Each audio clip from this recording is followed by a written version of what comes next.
Welcome to the season finale for the Wastes. Now this is a little awkward, isn't it? Because it has been almost a year. Some of you probably know a majority of that has to do with the fact that my computer exploded and I had to send it back to the manufacturer. They sent it back to me. It still wasn't fixed. I had to go back and forth significantly. The computer seems to be all right. I've been stress testing it significantly over the last month and a half or so. It seems like everything is okay with it, and I am ready to continue this series. I do apologize for the long break that I took in this game and in other games. But now, hopefully, moving forward, I can continue this series, which I have been dying to continue. I love Lord of the Rings Online. I'm glad to be back. That being said, many of the clips that I recorded for this finale episode, I recorded before the computer crapped out on me. So I'm going to be kind of stitching everything together here. But clearly, I'm recording this one fairly freshly. So, let me bring up my panel here. There is this one quest, which I don't know why I never took it. But, let's see. I think it's the Spoils of War. There you go. This seems related to the Wastes. You have received the reward for successfully preparing the host of the West for its conflict at the Black Gate against the forces of Mordor. Alright. And where do I turn this in? It says completed. There we go. Took me so long to find this. We are not off to a good start. It's been so long, I barely remember how the game works. But here we go. Let's finish this. You have done much to aid the host of the West since the march from Minas Tirith. You have traveled the ruins of Osgiliath. You braved the wilds of Ithilien. You endured the harshness of the wastes. If not for your help, the host of the West may not have been able to stand against the gates of Mordor and overcome the odds. There we go. Alright. So as you know, I do follow a little template for my finale.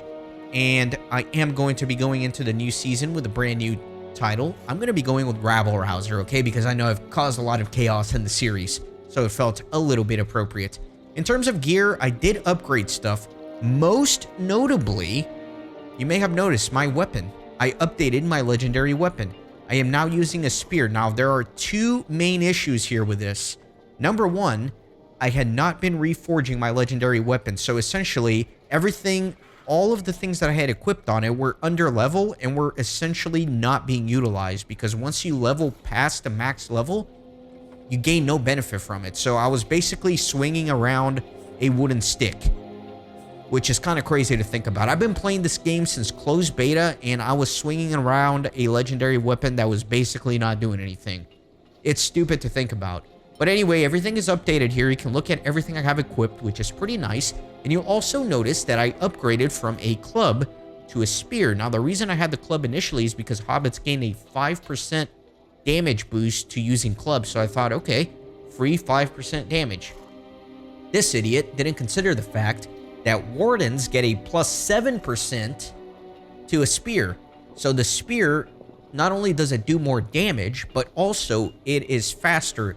It has faster animations, and it can put more bleeds. So I was missing out on a lot of damage by using a club instead of a spear, but now we should be nice and caught up here. Didn't really do much with my javelin, except, of course, reforge it, get it all upgraded, get everything nice and perfect. For the gear, I was very stressed about always having the best gear possible, and I decided to just not stress about it, equip the best thing that I have, and just kind of roll with it. So I did upgrade these things here. This is what I was wearing previously, this necklace, cape, bracelet. So I did do a little bit of upgrading. Nothing really too significant to report. The main thing, again, is going to be that legendary weapon. Next up, and this is embarrassing, I got the anniversary gift boxes, and it's been so long that I have two to open. I have the 17-year and the 18-year gift box, which is crazy. So let's go ahead and open the 17-year gift box. Very cool. Get my 17-year frame. The Green Dragon in Fireworks. That's cool. Let's see what that looks like.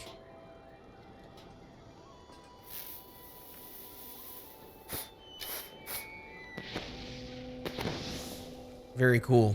That is quite a spectacular firework, to be sure. And then my 18-year box. The Baker's Delight Fireworks. Interesting. Okay. And let's see what that looks like.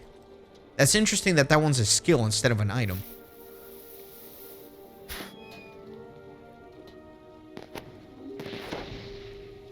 right.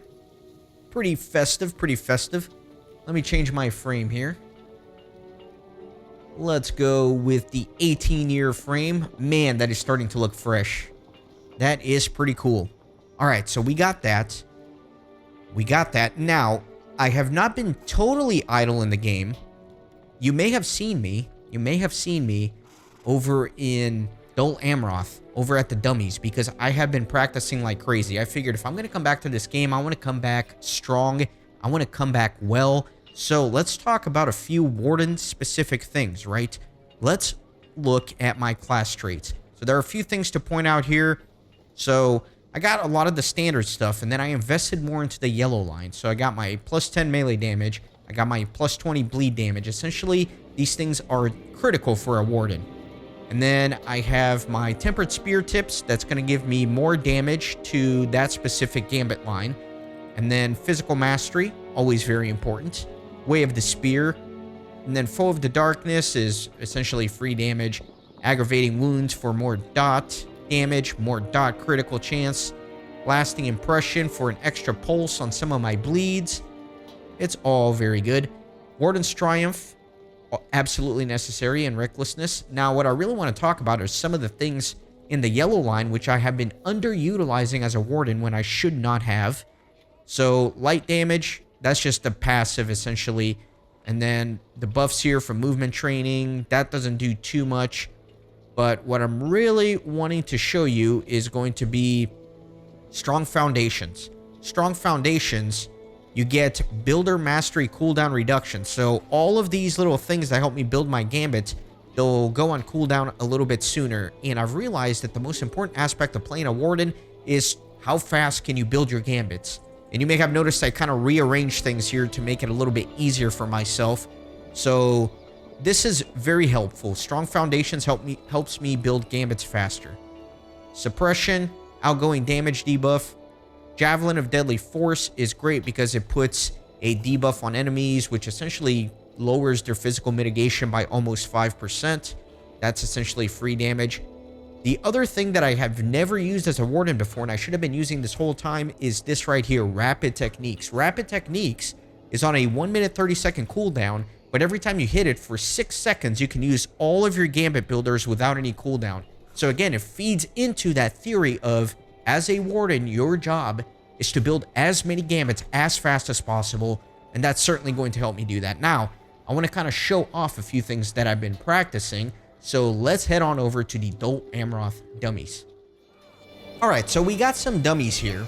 And what I did was, I realized that I am not very efficient at building my gambits whatsoever. I know I build them very slow. I know I build them non-efficiently.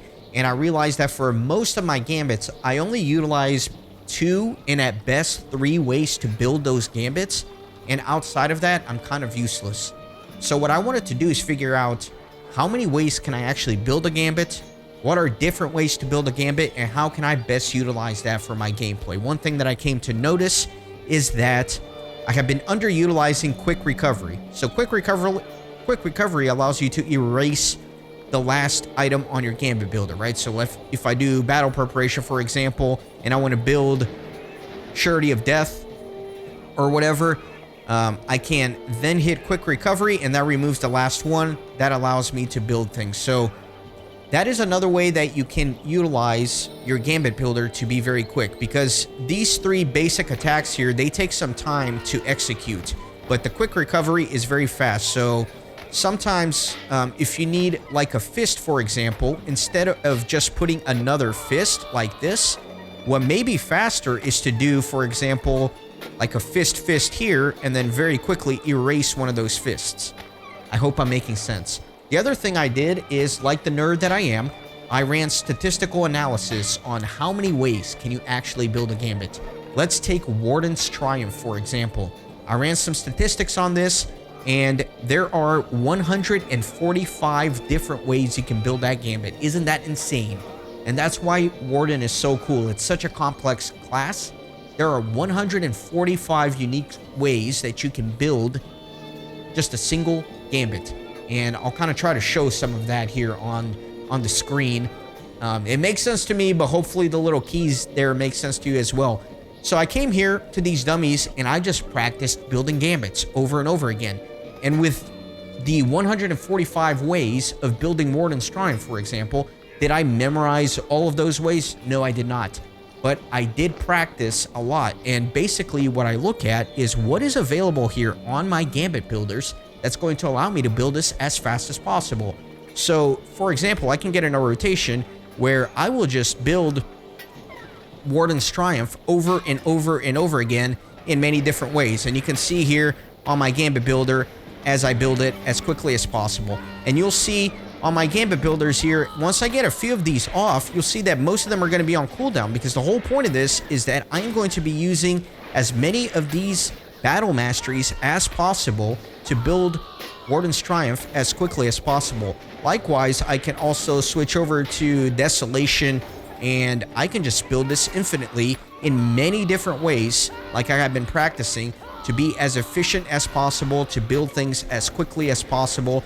I also completely redesigned my rotations.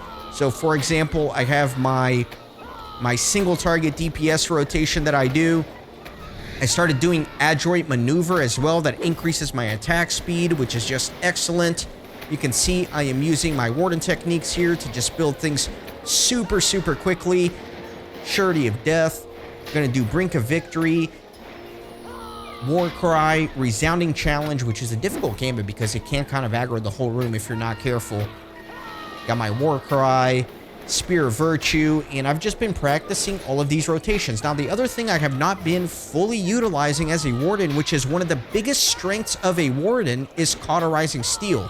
So once you put your single target bleeds on your enemy, if you do Cauterizing Steel like this, you can cash them out for insane damage. So ideally, you want to get it on the last pulse, right? Because they'll pulse every 4 seconds times 10. So every 40 seconds or so. So ideally, you cash out between 36 and 40 seconds.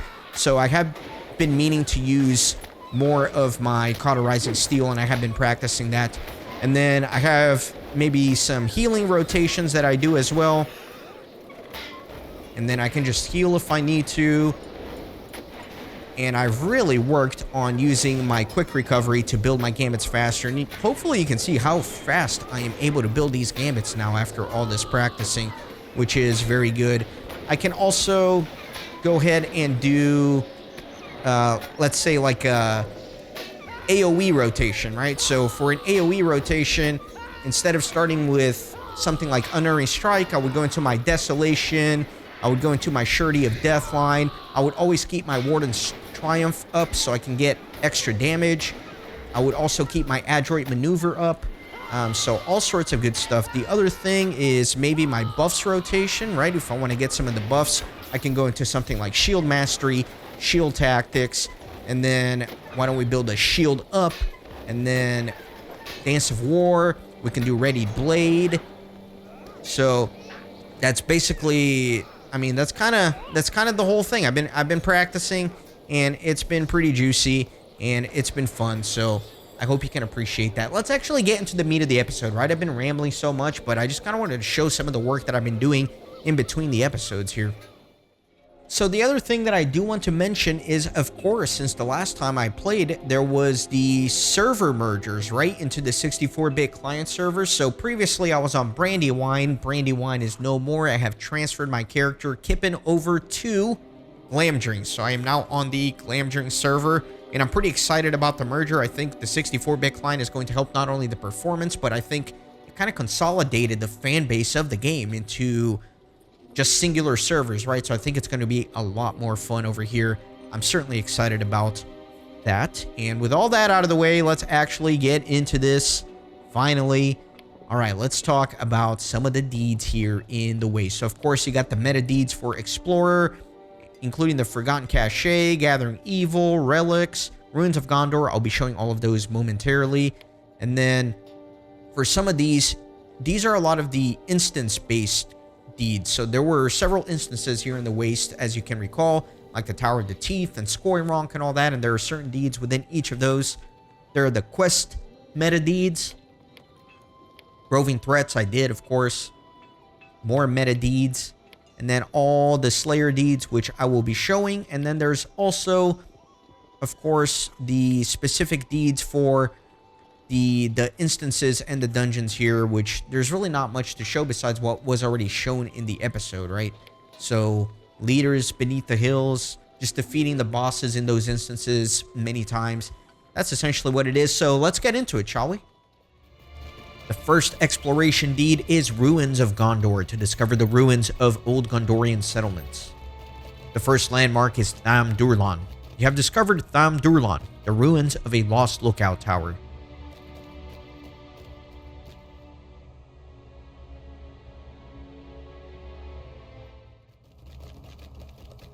Next is Nuiharn.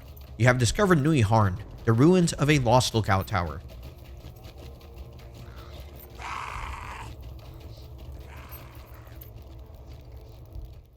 Next are the guard tower ruins. You have discovered the lost ruins of a guard tower.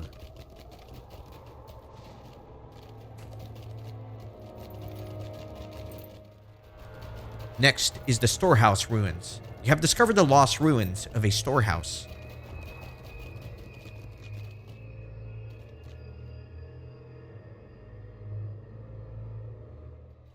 The next landmark is the merchant shop ruins.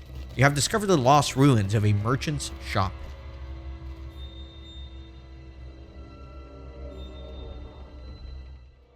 Next are the farmhouse ruins.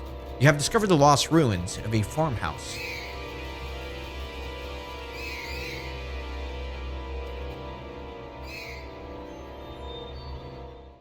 Next up are the inn ruins. You have discovered the lost ruins of an inn.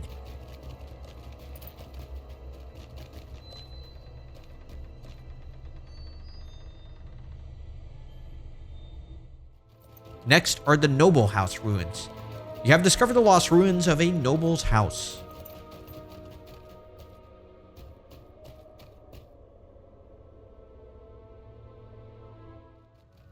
And finally, there are the stable ruins. You have discovered the lost ruins of a stable.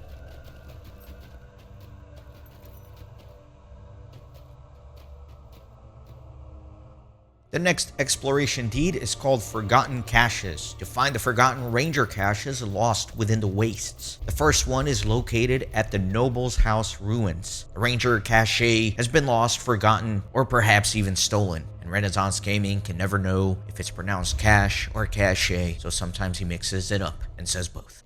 The next cache is located here at the Inn ruins.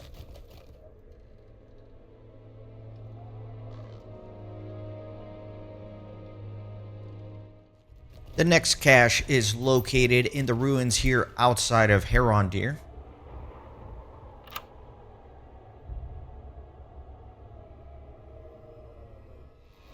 The next cache is here at the Guard Tower ruins.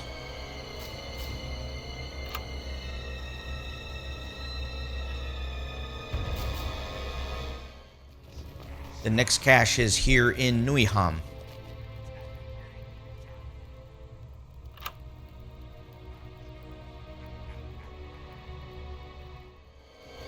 The next cache is here in Ondoher's Folly.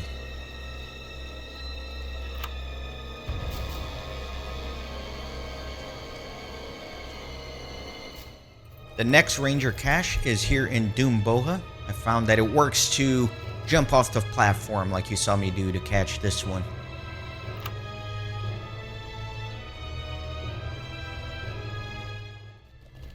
The last cache is in the Slag Hills.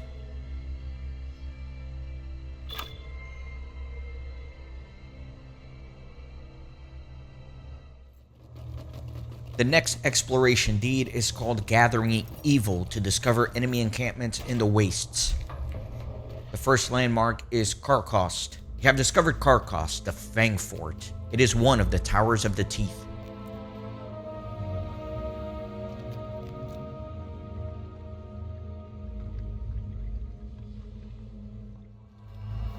The next location is Narcost. You have discovered Narcost, the Render. It is one of the Towers of the Teeth.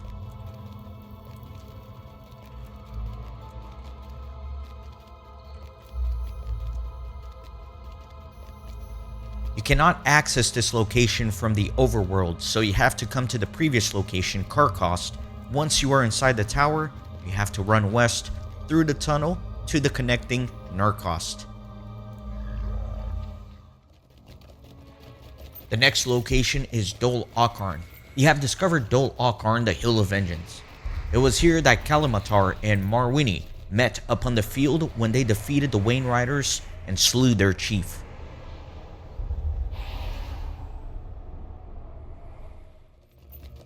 The next location is Skoironk. You have discovered Skoironk, the largest web of connecting maggot holes, teeming with broods of evil things.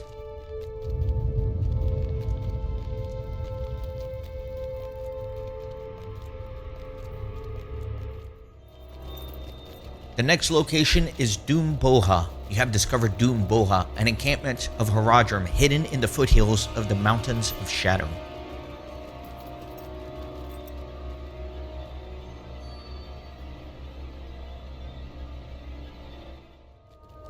The next location is Fushaum Gund. You have discovered Fushaum Gund, an orc encampment protecting the base of Karkost.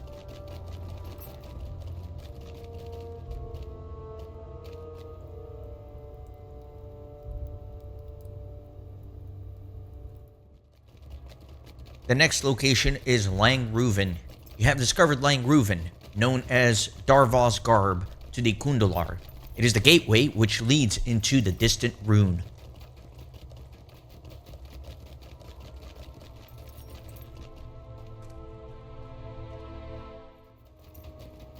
The next location is Ondoher's Folly. You have discovered Ondoher's Folly, the place where Ondoher and his son stood when the Wain Riders beset them.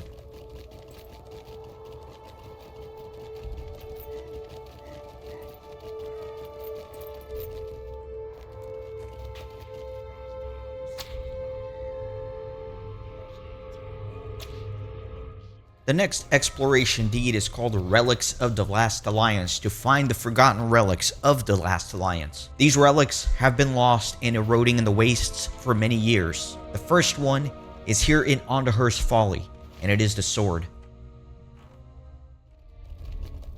The next sword relic is here in the middle of Daggerlad.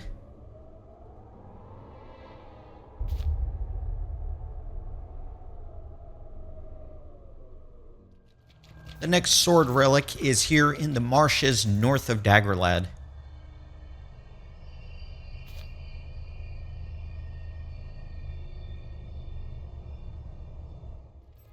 The next relic is here in the Slag Hills.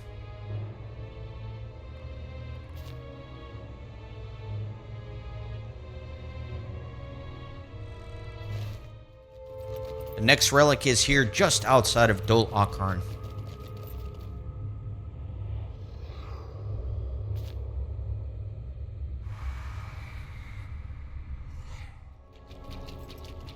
The next relic is here in this rubble, just outside of Nuinhan to the west.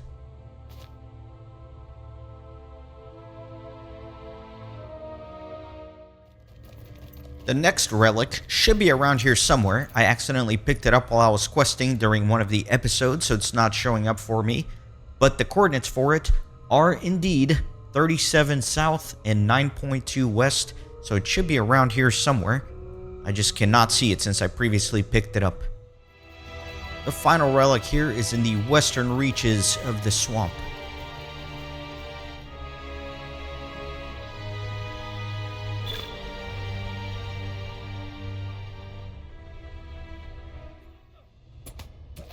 The first Slayer deed is Foe Slayer of Dûm Boha, and as the title implies, it's tied to a specific region, so there's really not much you can do with it besides go to the one place where the enemies count. Not too bad.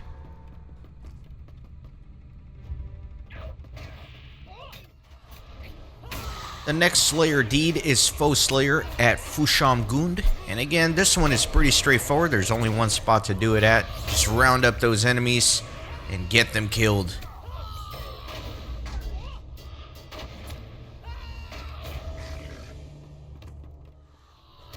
The next Slayer deed is Foe Slayer of Ondoher's Folly, and I think you've picked up the theme. This season, instead of the Slayer deeds being by monster type, it is, in fact, by monster location. So that is something different.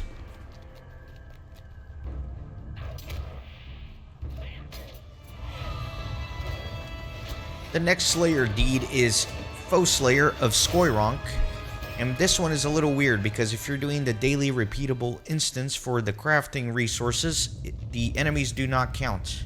They have to be within the overworld version of it. The reason for that is that there is a separate Slayer deed to actually kill the enemies in the instance itself. It's called Skoironk Enemies Beneath.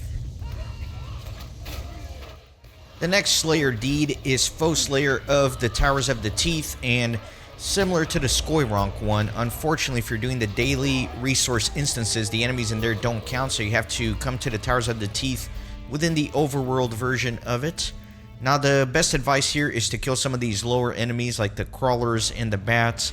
They do count for the Slayer deed, and obviously they're a lot easier compared to some of the other guys. There is a separate version of the deed to kill the enemies in the instance version. It's called Towers of the Teeth Enemies Beneath. The next exploration deed is Foe Slayer of Rhuven, and this is definitely one of the trickier Slayer deeds to do here because there are only level 105 elite masters that count towards this, so it's very difficult to solo this. As you can see, I have a friend here.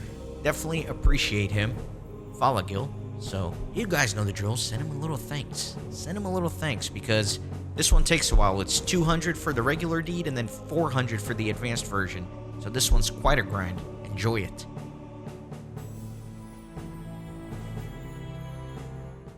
Next, let's look at the reputation here, which is going to be the Host of the West and its 3 sub-factions: Host of the West Armor, Weapons, and Provisions, which was a bit of a pain to get because you had to do a bunch of repeatables to do this, which I did do kind of off screen in order to get all that.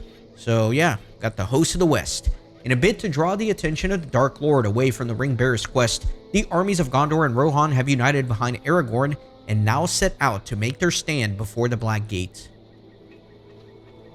And the text looks like it's the same for all of these. So there are multiple barterers that you can interact with, including here the Quartermaster at the Camp of the Host. And he does give me a few things which are going to be helpful. Must be defeated. So you can get essences and consumables. Travel skills are going to be important, so let me actually get one of each here. The Muster in Osgiliath is going to be important. And then let me go with Muster in Henneth Anun. Excellent. And yeah, I guess that's it. That's essentially it there for travel. Housing. Got all the housing stuff, which I probably need to go back and figure out my housing situation after this server merger. And then we got pets, which could be pretty cool. Tome of the Red Fox. Muster in the Camp of the Red Host. I think I already have this, don't I? I'm pretty sure I already have this. I swift traveled here, so I think I'm good. I don't think I need to do that. So yeah, let me get the Red Fox here. Why not? Let's see what that pet looks like.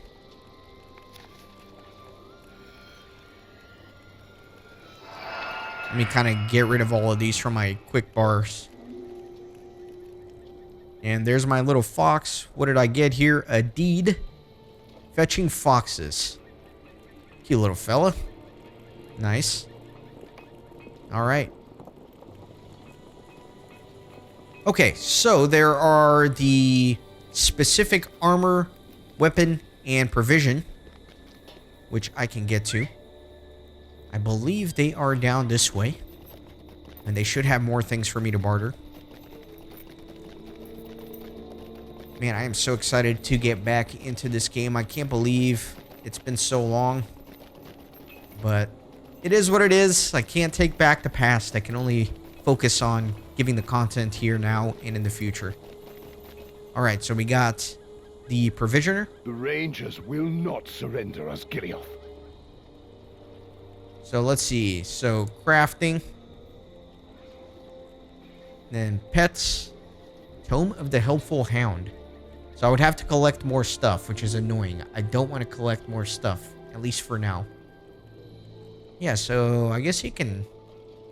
Yeah, you can get some decent stuff here. Warden Shield. Man, I could use that Warden Shield because mine is kind of crappy. But I'm not going to I'm not going to waste more time kind of grabbing more resources to barter these things. Rangers will not surrender us. Just kind of want to Giliath. show you what are some of the availabilities here. So yeah, here's Must all the protect reputation Gondor stuff. at all cost.